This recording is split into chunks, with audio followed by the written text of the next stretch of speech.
सर्वप्रथम मी मला माहित नाही की कुठून सुरू करावे, कारण जे लहान मुली जेव्हा आपल्या परिवाराची व्यथा मांडत होती, माझ्या मनात एक प्रश्न येत होता की असं नाही आहे की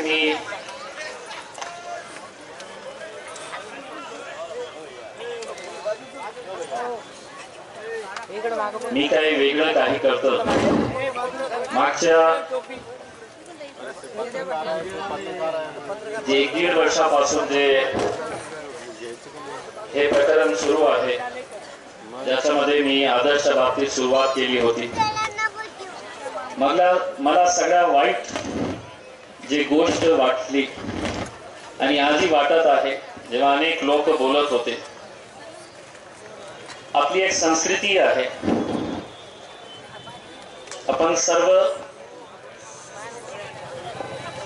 या देशातले आहे, अभिमान आहे आपल्याला सर्वांना.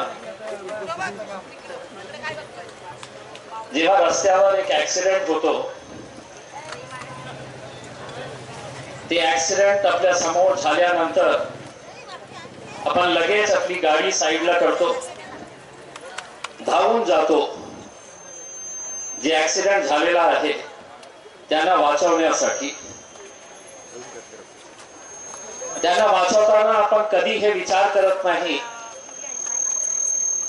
की मी तुला वाचवत आहे, तू कोणत्या राजनैतिक पार्टीशी संबंधित आहे, तुझा धर्म काय आहे, तुझी जात काय आहे, हे कधी आपण विचारत नाही. हे आपली संस्कृती आहे.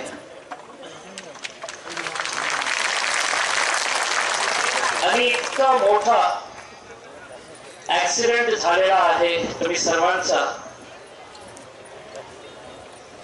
मग मला वाईट हे वाटतं जेव्हा लोक माझा या आंदोलनाला निवडणुकीशी संबंध जोडतात.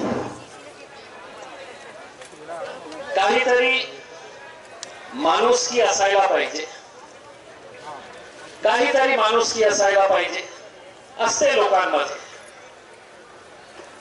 पण जेव्हा जेव्हा लोक हे बोलतात की आम्ही पुढच्या निवडणुकीमध्ये तुमचा साथ देणार, आमचा येणारा खासदार तुम्ही असणार, मग काही न्यूजपेपर वाले हे छापतात की इम्तियाज अलीने हे आंदोलन घेतल्यामुळे खूप सारे लोक त्याच्या जवळ आलेले आहेत. मी आपल्याला स्पष्टपणे सांगतो, मी 24 वर्ष पत्रकार होतो. एक ऍक्सिडेंट झाला आणि मी आमदार झालो.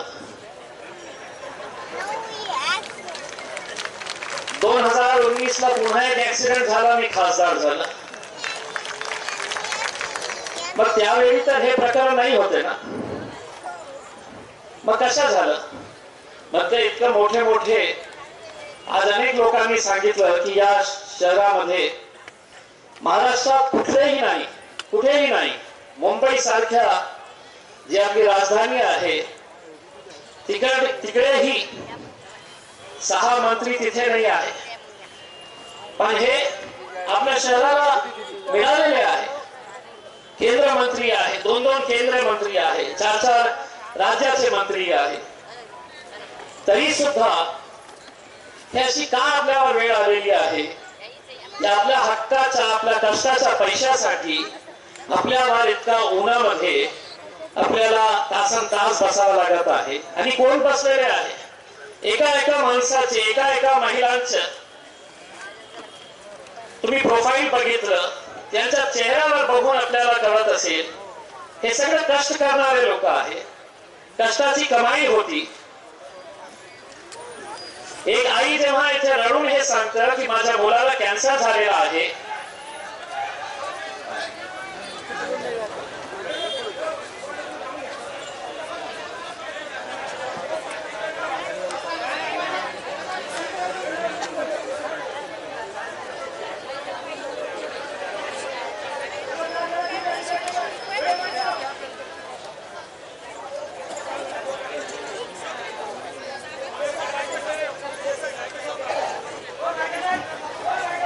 PSI गायके साहेब, आपल्याला विनंती करतो गायके साहेब,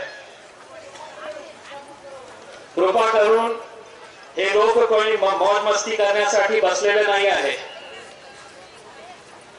आपल्याकडे पोलीस कमी असतील तर तुम्ही आपल्या पोलीस स्टेशन मध्ये जाऊन बसा, आम्ही पोलिसांचा रोल अदा करतो इथे.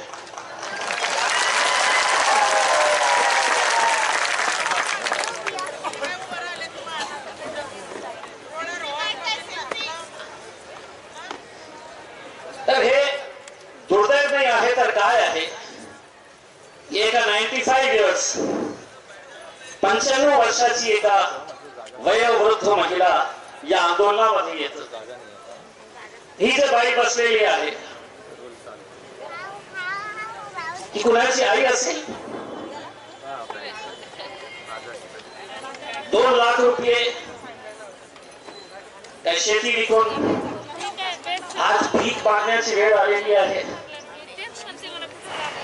का असं होत आहे? म्हणजे का सरकार, प्रशासन, पोलीस याच्या बाबतीत गांभीर्य होत नाही, गांभीर्याने हे प्रकरण घेत नाही? म्हणजे सरकार किती पॉवरफुल असतं आपण सगळ्यांनी बघितलं.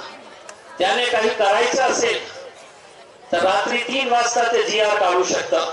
मग तुमच्या बाबतीत काय इतकं महिने लागत आहेत? म्हणजे जे निर्णय तुम्ही घेतलेला आहे ते वोट बँकशी संबंधित आहे. त्या वोट बँकला खुश करण्यासाठी तुम्ही हे निर्णय घेत असेल, मग हे लोकही कुठून बाहेरून नाही आलेले आहे, विदेशातून नाही आलेले आहे, हे लोकही इथे राहणारे आहे. मग का यांच्या बाबतीत अशी उदासीनता सरकार, प्रशासन, पोलीस दाखवत आहे? किती महिने आम्ही टाइम दिलेले आहे त्यांना. आज 9 पतसंस्था आणि बँक्स मिळून हे सगळे ठेवीदार जे आहे हे सगळ्यांचे नाव आहे. ज्ञानोबा, आदर्श, मलकापूर, देवयानी, यशस्वी, मलकापूर. म्हणजे जेव्हा तुमचा प्रेशर येतो, तुम्ही एक ताकदीने जेव्हा उभे राहतो, तर आदर्शचे सगळे चेअरमॅन सहित त्यांच्या परिवारातले डायरेक्टर्स, त्यांची बायको, त्यांची सून, ते सगळे आज कुठे आहे? ते सगळे आज हर्सुल जेलमध्ये आहे. कुणाच्यामुळे? तुमच्यामुळे, तुमच्या ताकदीमुळे. मग हे नियम आदर्शसाठी लागू आहे तर हेच नियम मलकापूरसाठी का नाही लागू आहे?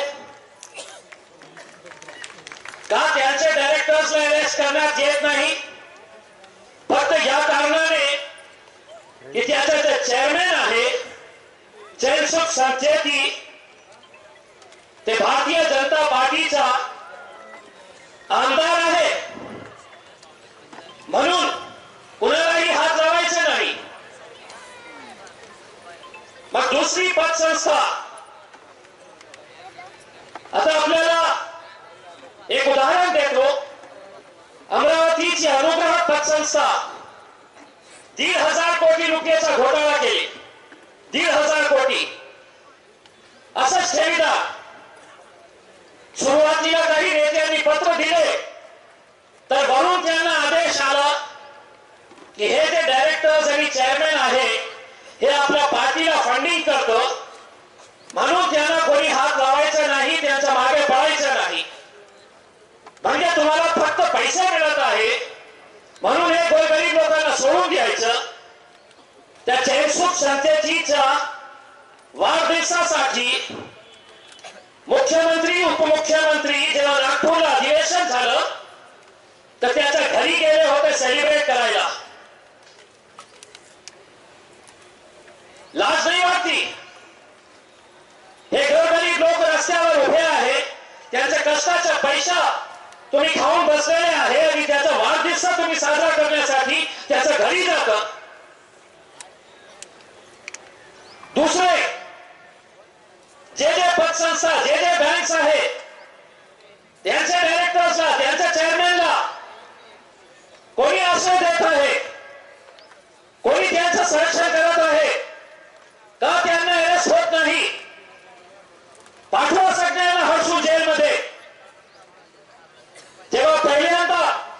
हे प्रकरण आलं होतं तर मी मानकापेच्या जवळच्या एका माणसाला सांगितलं होतं की त्याला सांग की हे गोरगरिबांचे पैसे परत करा, नाही तर तुझी काय ताकद आहे तू आजपर्यंत दाखवली असेल, पण माझी काय ताकद आहे तुम्ही बघितली नसेल, तुला दाखवणार मी. आणि ज्याला इतकं मगरूर होता, त्याला असं वाटत होतं की माझा कोण वाकडा करणार, काय करणार माझं, सगळं पोलिसांना मी मॅनेज केलं, डीडीआर ऑफिसरचा विकून घेतलं होतं. दुर्दैवाने काही मीडिया प्रतिनिधी नाही. आज मीडिया माझ्या बाबतीत लिहितं की आदर्श मुळे इम्तियाज जलील पुन्हा खासदार होणार नाही, आदर्श मुळे नाही, यांचा आशीर्वाद असेल तर मुख्यमंत्रीही होणार नाही. पण मी कधीही घाणेरडी राजनीती केली नाही. ही मुलगी असू द्या, ही मुलगी सीए करत आहे, ऑटो रिक्षा चालवत आहे, त्याचा वडील कोण देणार. त्या संतोषची आई जेव्हा माझ्याकडे येते आपल्या मुलाला घेऊन आणि ते रडत रडत माझ्या समोर हे व्यथा सांगते की माझे 20 लाख 30 लाख रुपये आदर्श मध्ये आहे, त्याचं ऑपरेशन नाही झालं. तुम्ही फक्त इमॅजिन करा, फक्त तुम्ही विचार करा की एका आईच्या समोर त्याचा मुलगा, त्याचं ऑपरेशन होण्याची खूप आवश्यकता आहे, गरज आहे, नाही केलं ऑपरेशन 4.5 लाख रुपये लागतील. ती कुठून भीक मागणार नाही, तिच्या हक्काचे पैसे आहे. त्या तोतला नावाचा जे ठेवीदार होतं, एमजीएम हॉस्पिटल मध्ये ऍडमिट होतो, तिची बायको जेव्हा मी हॉस्पिटलला त्याला बघायला गेलो होतो, ती रडत होती.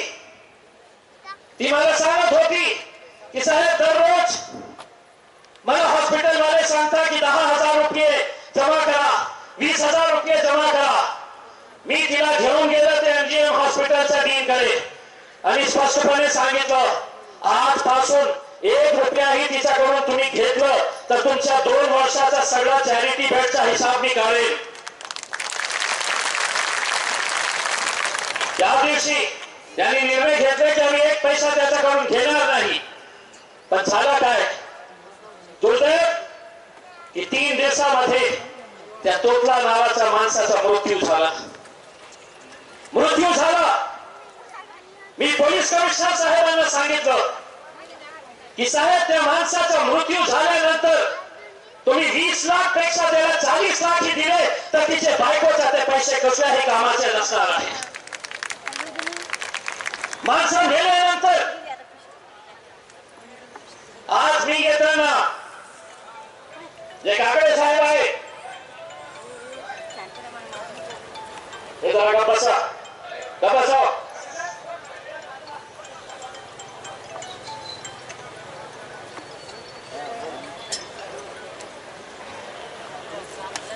पाडला त्याला परत तिथे उभे राहणार काही व्हॉलेंटियर्स दिसत नाही का आपल्याला, इथे गाडी घेऊन येतो, परत वा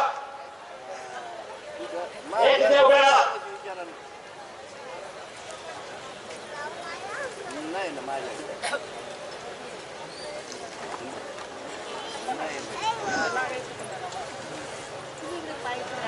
मी आता येताना काही जानकारी घेऊन आलो. आदर्श पतसंस्थेच्या बाबतीत 18 प्रॉपर्टीज त्यांनी लिलावासाठी टाकली होती. त्यांचे जे 2 मोठे प्रॉपर्टीज आहे, जे एक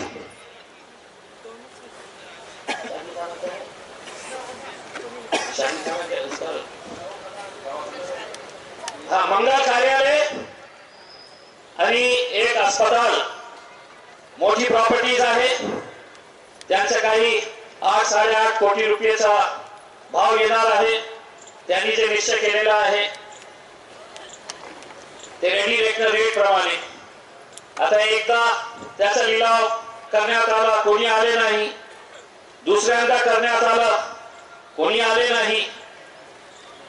आता तिसऱ्यांदा जेव्हा हे करण्यात आलेला आहे आदर्शच्या बाबतीत, त्याचे 2 प्रॉपर्टीज जे आहे, एक शिवनाची प्रॉपर्टी आहे आणि सिल्लोडची 2 गाड्या आहे. हे दोघं प्रॉपर्टीज मिळून 1 कोटी रुपये आलेले आहेत त्यांच्याकडे. मग मी त्यांना विचारलं की तुम्ही रिकव्हरी किती केली आतापर्यंत, या 9-10 महिन्यामध्ये तुम्ही रिकव्हरी किती केली? तर कमीत कमी त्यांचं म्हणणं होतं की 1.5 कोटी आम्ही केली होती, पण सगळा खर्च करून आमच्याकडे 1 कोटी रुपये आहे. याचा अर्थ हे आहे की 2 कोटी रुपये त्यांच्याकडे आलेले आहे. आता जे 2 मोठी प्रॉपर्टीज आहे ते मंगल कार्यालय आणि हॉस्पिटल, ते 3दा त्याचं ऑप्शन करूनही कोणी आले नाही. आता नियमाप्रमाणे कोणताही ऑप्शन करायचं असेल तर 3 टेंडर्स येणं बंधनकारक असतं. 3 लोकांनी आपला इंटरेस्ट दाखवायला पाहिजे, ते टेंडर भरायला पाहिजे, ते नियम आहे. आता 3 वेळा जेव्हा कोणताही प्रतिसाद मिळालेला नाही, आता पुन्हा ते प्रॉपर्टी टाकण्यात आलेली आहे आणि आता एका माणसानेही एकही टेंडर आला तर ते त्यांना देण्यात येईल. म्हणजे 8-9 कोटी रुपये जे मंगल कार्यालय आणि हॉस्पिटल कडून, आणि समजा तेही नाही आले तर आम्ही आज विभागीय आयुक्त साहेबांना हे सांगणार आहे की हे 2 प्रॉपर्टीज तुम्ही सरकार क्षेत्राला सांगा, आदेश द्या की तुमच्या नावाने ट्रान्सफर करा आणि ते पैसे यांना परत द्या. आणि जे 18 प्रॉपर्टीज ऑप्शनसाठी टाकण्यात आले होते त्याच्यापैकी 2 प्रॉपर्टीज शिवना आणि सिल्लोडचे गेलेले आहे, 1 कोटी रुपये त्याच्यातून आलेला आहे. आणि बाकी 16 प्रॉपर्टीज जे आहे त्याच्यासाठी एक्सटेन्शन देण्यात आलेला आहे 8 फेब्रुवारी पर्यंत. 8 फेब्रुवारी पर्यंत त्याच्या उरलेली जे प्रॉपर्टीज आहे 16 प्रॉपर्टीज, त्या प्रॉपर्टीज 8 तारखेपर्यंत कोणीही ऑप्शन मध्ये भाग घेऊ शकतं. अजंताचेही काही लोक आलेले आहेत. बघा कशा प्रकारे हे सरकार सगळं खेळ खेळतं. आदर्शचा ऍडमिनिस्ट्रेटर प्रशासक कोण आहे तर काकडे म्हणून एक प्रशासक नेमण्यात आलेला आहे. 62,000 ठेवीदार आदर्शचे. मग नंतर अजंता आली, अजंताचाही मोठा, तर त्यातला प्रशासक कोण? तोच काकडे. म्हणजे आपल्याकडे कोणी अधिकारी आहे नाही. त्याच काकडेला मी पत्र लिहिलं सरकार मंत्र्यांना, सरकार आयुक्तांना, कलेक्टर साहेबांना, एका ऍडमिनिस्ट्रेटरला तुम्ही एका पतसंस्थेची जबाबदारी द्या, लवकर काम होईल.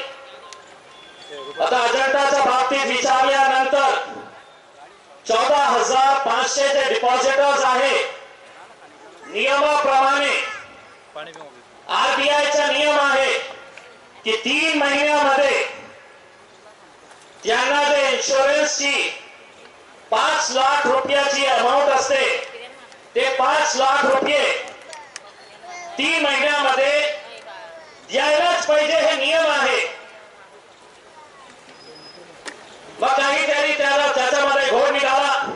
आज मी माहिती घेतली 14,500 अजंता डिपॉझिटर्सचे जे सबमिशन करायचे होते ते आज करण्यात आलेले आहे. म्हणजे याचा अर्थ हे की 2 आठवड्यामध्ये 14,500 डिपॉझिटर्सना 5-5 लाख रुपये त्यांना मिळणार आहे.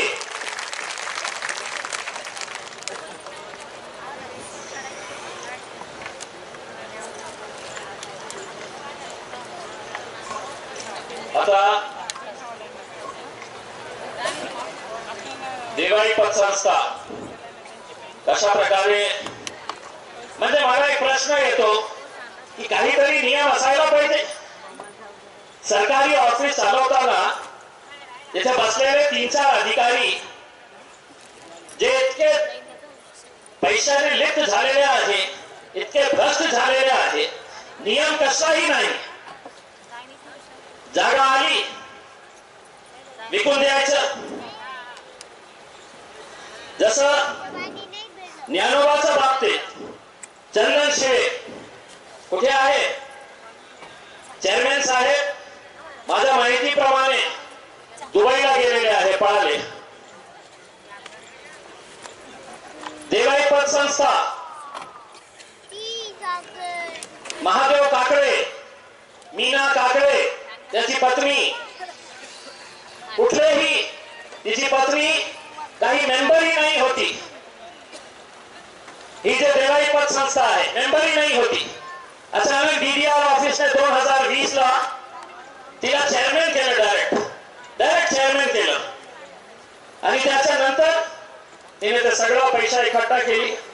आणि आता जे माहिती मिळत आहे नेपाळच्या रस्त्याने ते सिंगापूरला गेलेले आहे किंवा दुबईला गेलेली आहे.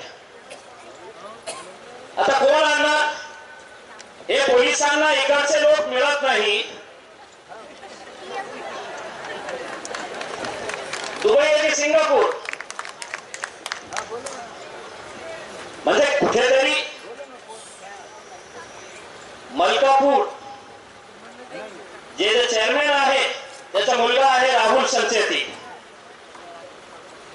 त्याचा एक सीईओ होता दीपक सावजी.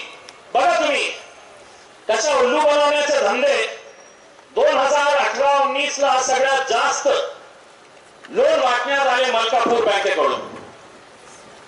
आपल्या नातेवाईकांना, आपल्या जवळच्या काही डॉक्युमेंट्स नाही, काही नाही, कोट्यवधी रुपये वाटून टाकले. मग आरबीआयने त्यांना पत्र दिले आणि सांगितलं की आता लोन वाटायचं नाही. मग त्यांना तर आपल्या सगळ्या नातेवाईकांना वाटायचे होते. सगळे आपल्या नातेवाईकांच्या, आपले जवळचे जे जे पार्टीचे लोक होते त्यांच्या नावाने कोट्यवधी रुपयांचं लोन दिलं. आणि ज्या दिवशी हे घोटाळा समोर आला त्याच दिवशी जे बँकेचे सीईओ होते दीपक सावजी त्यांनी आपला रेजिग्नेशन दिला की आता माझं काम संपलं, मी चाललोय घरी. रेजिग्नेशन दिला. त्याच दिवशी त्यांचं रेजिग्नेशन एक्सेप्ट करण्यात आला आणि काही दिवसानंतर त्याला हॉस्पिटलमध्ये ऍडमिट करण्यात आलं. आणि एका महिन्यामध्ये हॉस्पिटलने अशी रिपोर्ट दिली की हे जे दीपक सावजी आहे हे मेंटर आहे, हे वेडे आहे. म्हणून वेडे लोकांना कोणीही हात लावू शकत नाही. म्हणजे लोन वाटताना ते खूप हुशार होते, घोटाळा समोर आला की वेडे झाले. म्हणजे तुम्ही नेक्सस बघा की हॉस्पिटल असू द्या, पोलीस असू द्या, डीडीआर ऑफिस असू द्या, हे शक्य आहे का की तू हजारो कोटी रुपयांचा लोन वाटला तर त्यावेळी हुशार होता? तुझा हाल आम्ही हे मानकापे सारखा करणार होतो, मग तू वेळ झाला. आणि सरकारने त्याला लिहून दिली की नाही नाही हे वेळ झालेला आहे, मेंटर आहे ते. मला हे बोलायचं आहे, असे अनेक प्रकरण आहेत. मी जेव्हापासून हे डीडीआर ऑफिस मध्ये दखल घेतली, मी आजपर्यंत डीडीआर ऑफिसला गेले नाही होतो. नियम आहे जे जे अधिकारी त्यांची चौकशी आहे त्या चौकशीप्रमाणे त्यांना निलंबन करायला पाहिजे, पण कोणीही करायला तयार नाही. माझा स्पष्ट आरोप आहे मंत्र्यापासून ते क्लर्क पर्यंत हे सगळे लोक पैसे खाणारे आहे, म्हणून तुम्ही निर्णय देत नाही. आणि मुख्यमंत्री असू द्या, दिलीप वळसे पाटील सरकार मंत्री असू द्या, देवेंद्र फडणवीस साहेब असू द्या, अजित दादा असू द्या, तुमच्या हातात इतकी ताकद नाही आहे. मी तुम्हाला असं पैसे मागत नाही आहे. जितके पैसे तुम्ही सरकार क्षेत्र, जसं आता देवीदास तुमचा फुटकर साहेबांनी सांगितलं, हजारो कोटी रुपये पडलेले आहेत त्यांच्याकडे, हजारो कोटी रुपये. मग हे लोकांना देता येत नाही का? मग नियम बनवणारे कोण आहे? तुम्ही मला सांगते की नाही हे नियम नाही आहे. मग लुटून खाणारा त्याच्यासाठी नियम आहे का? खाल्ला ना तो.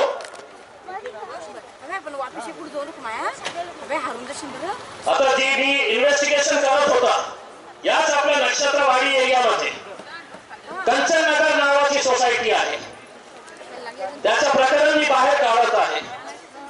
इतके सारे लोक प्लॉट घेतले होते, मग काही मोठे नेते त्याच्यामध्ये इन्व्हॉल्व झाले.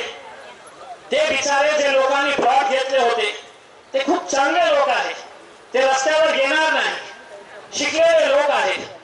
त्यांना दमदाटी करून त्याच ऑफिसच्या लोकांनी ते त्यांच्याकडे हिसकावून घेतली आणि एका मोठ्या पुढाऱ्यानं त्याच्या हातात दिलेले आहेत. कोट्यवधी रुपयाची प्रॉपर्टी आहे कंचननगरची, कोणी बोलणार नाही. आणि हे खरी गोष्ट आहे. कराड साहेब, मी खाली बसायला तयार आहे, तुम्ही यांच्यासाठी या आणि इथे उभे राहा, मी तुमचा साथ देईल. अतुल सावे साहेब आहे, पालकमंत्री आहे,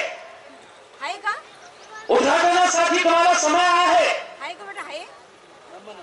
आपल्या राजनैतिक प्रचारासाठी तुमच्याकडे वेळ आहे.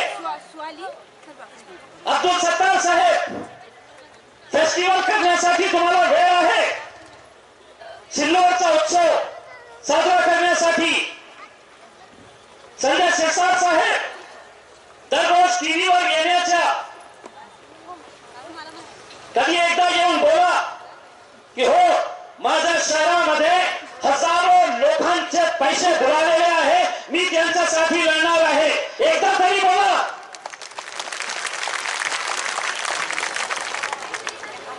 कोणीही बोलणार नाही. आणि आज मी आपल्याला स्पष्टपणे सांगतो की हे लढाई जेव्हापासून आम्ही सुरू केली आहे आजपर्यंत मला याचा अभिमान आहे की देशात कुठलीही पतसंस्था नाही आहे देशात की जे बुडाली होती आणि त्याचे पैसे. अनेक अशी पतसंस्था आहे 8-10 वर्षापासून ते लढत आहे आपल्या हक्काच्या पैशासाठी. हे आदर्श एकमेव अशी पतसंस्था आहे की ज्याच्या प्रॉपर्टीज 4 महिन्यामध्ये आम्ही लिलावासाठी टाकलेली आहे. हे आपला दुर्दैव म्हणावं लागेल की कोणीही ते विकत घ्यायला तयार नाही आहे. मी आश्वासन देतो, ज्यांना खरेदी करायची आहे मी तुम्हाला घेऊन जाऊ कलेक्टरच्या समोर, कलेक्टर तुम्हाला लिहून देईल की हे प्रॉपर्टीची जबाबदारी आमची आहे, आपण ही मदत करा. मला कोणी घेण्यास इच्छुक असेल तर त्यांना सांगा, खूप सारी चांगली प्रॉपर्टी आहे, खूप चांगली प्रॉपर्टी. आदर्श बाबतीत तर तुम्ही विचार करू नका, कारण ते डाकूला माहित नाही होता की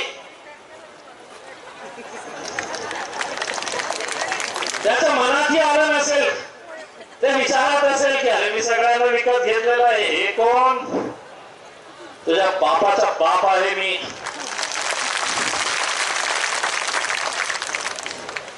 आणि काही दिवसापूर्वी मी पोलीस संभाजी पवार PI साहेब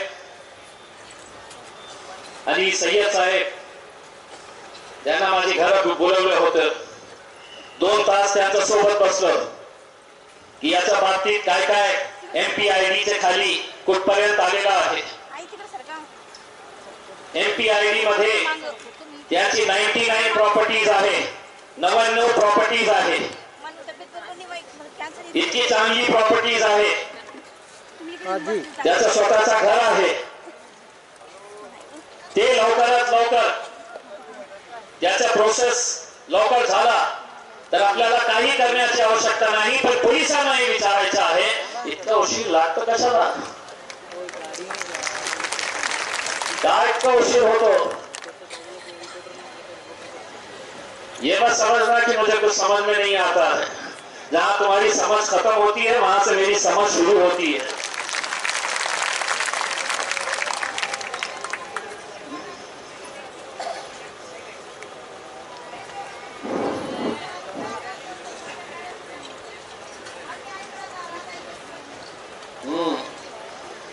पोलिसांनी सांगितलं या बाईला तुम्ही त्या बँकेत पैसे का टाकले, आपण त्यांना विचारायचं होतं ना की आपण पोलीस खात्यात कशाला आले,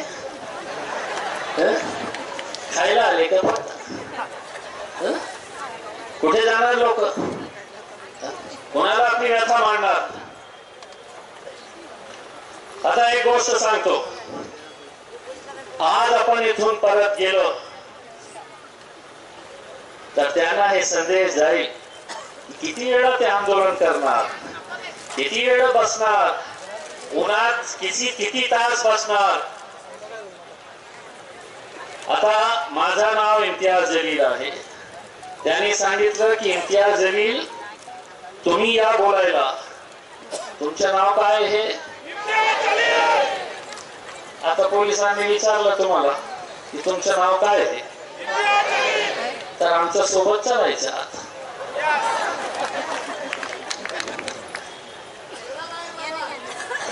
एकदा होऊ द्या ना, एकदा होऊ द्या, रात्री 3 वाजेपर्यंत तुम्ही मीटिंग घेऊ शकता मुख्यमंत्री उपमुख्यमंत्री साहेब, तर एक मीटिंग यांच्यासाठीही घ्या आणि रिटर्न मध्ये आम्हाला आश्वासन द्या,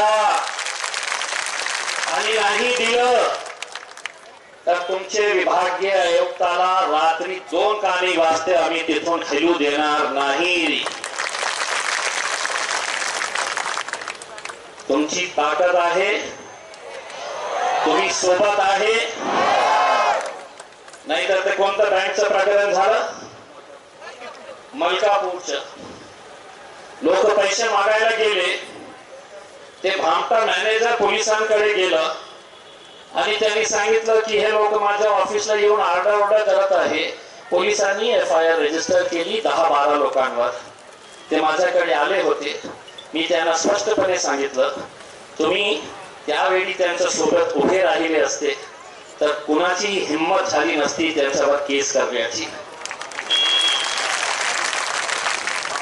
मी मागच्या आंदोलनाच्या वेळी या साहेब पोलिसांची मोठे मोठे गाड्या येत आहेत, आज तुमची ताकद दाखवा, आम्ही आमची ताकद दाखवतो।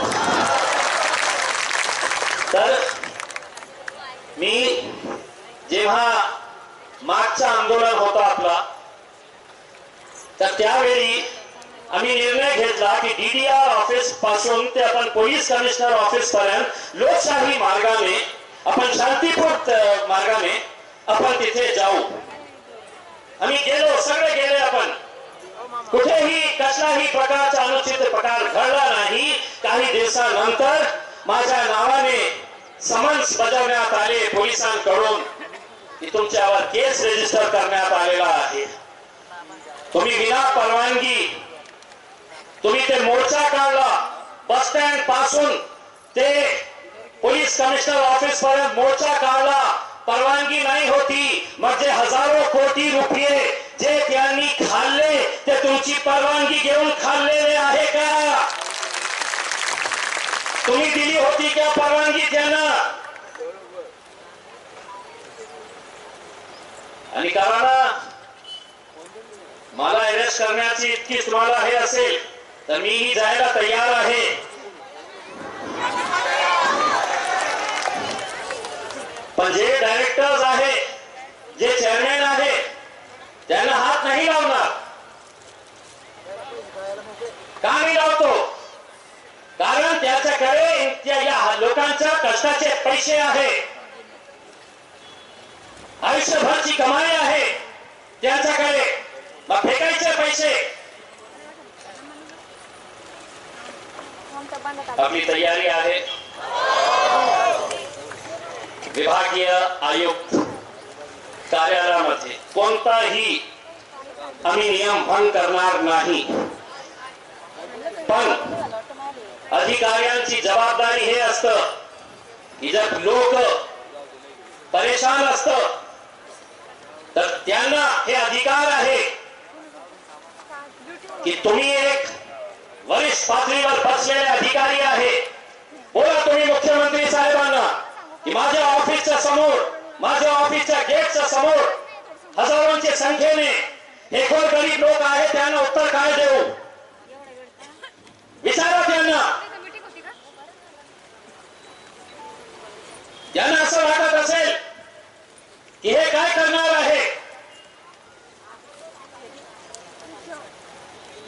आपल्याला माहित आहे जेव्हा हे अधिवेशन होते इथे स्मार्ट सिटी ऑफिसला,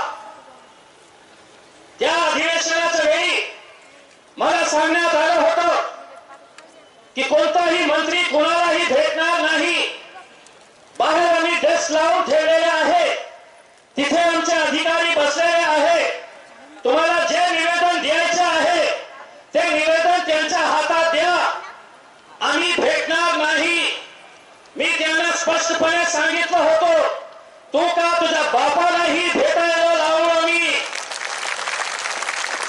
आले होते, आश्वासन दिले होते ना, काय झालं?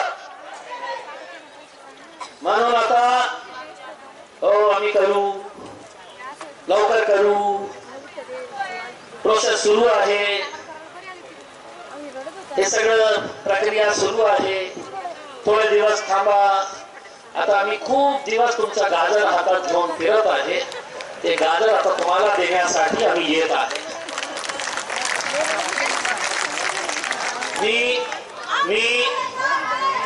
मी पोलीस अधिकाऱ्यांना विनंती करतो, मॅडम आपण ही एक महिला आहे, आम्ही आदर करतो पोलीस डिपार्टमेंटचा, पण एकदा तुम्ही एक एक महिलेचा काय व्यथा आहे, कुणाची आई आहे, एक लहान मुलगी, आपली ही मुलगी असली असती, अनेक पोलीसवाले आहेत त्यांचेही पैसे अडकलेले आहेत, अनेक जे देशासाठी काम केलेले आहे, फौजी जे देशाच्या संरक्षणासाठी लढले आहे, आपल्यासाठी त्यांचे पैसे घेऊन पळालेले आहे. याच्यापेक्षा काय वाईट गोष्ट होऊ शकतं? म्हणून मी पोलिसांना विनंती करतो, आम्ही काही करणार नाही, आम्हाला विभागीय आयुक्तकडून लेखीमध्ये उत्तर पाहिजे. पुरुष इथेच बसणार आहे, पहिले महिला आज जातील आणि कृपा करून त्यांना थांबवण्यात